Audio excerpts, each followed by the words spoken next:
This is the story about someone who loses everything, then finds joy again. During the time of the Judges, probably after Deborah, we have the story of Naomi, Ruth, and Boaz. Now, Naomi moved to Moab with her husband and 2 sons due to a famine in the area of Bethlehem. While in Moab, Naomi's husband dies, her sons marry local girls, Moabites, and about 10 years later, the boys die as well.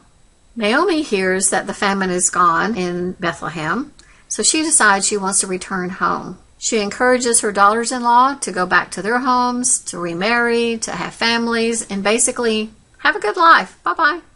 But Naomi was deeply loved by her daughters-in-law, and this is kind of crazy when you realize that she's been living probably in the same house with them for several years. So they have a great big group hug. Orpah wept, but eventually went home to her family. Ruth, however, refused to leave. And we have this beautiful pledge in Ruth 1, verses 16 through 17, which I'll paraphrase. Wherever you go, I will go. Wherever you stay, I will stay. Your people will be my people, and your God, my God. When you die, I die, and I'll be buried there. In other words, Ruth makes this commitment or devotion to Naomi. So what kind of person inspires that kind of devotion? Do you think Naomi was kind, encouraging, helpful? Do you think she made her daughters-in-law feel guilty about not having children? About not being Jewish? Would she be the one to criticize others? This is a Jewish mother-in-law who was loved by her Moabite daughters-in-law. How awesome would it be to have Naomi's character? Naomi doesn't go back to Bethlehem happy that she has this wonderful, devoted daughter-in-law. She goes back bitter and depressed and unhappy. Naomi means pleasant, but she tells all of her old friends to call her Mara, which means bitter. And then she even starts to blame God for everything that happened.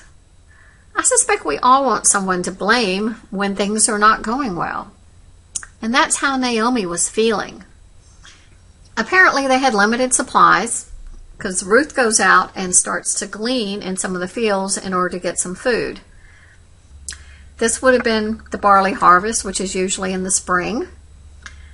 And I assume they didn't have a toilet paper shortage, or she would have stocked up on that first. When she's gleaning, the landowner, who's named Boaz, realizes that Ruth is the daughter-in-law helping Naomi. And so he provides some protection, some extra food, and help while she's in his fields.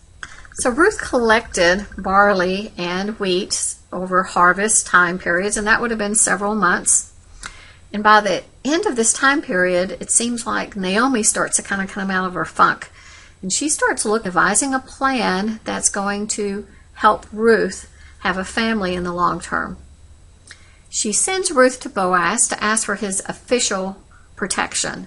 Now, we don't know everything that's said in that conversation, but apparently Naomi has offered her land in addition to the marriage to Ruth.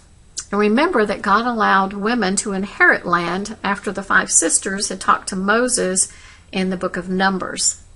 And with her husband and boys both dead, Naomi would have been the landowner for that land in that Bethlehem area. Apparently the custom would be if you took the land, then you married the widow and raised any children up under the original husband's name. Boaz agrees to Ruth and Naomi's offer, but there's a closer relative who would have first right of refusal. Boaz goes to the closer relative.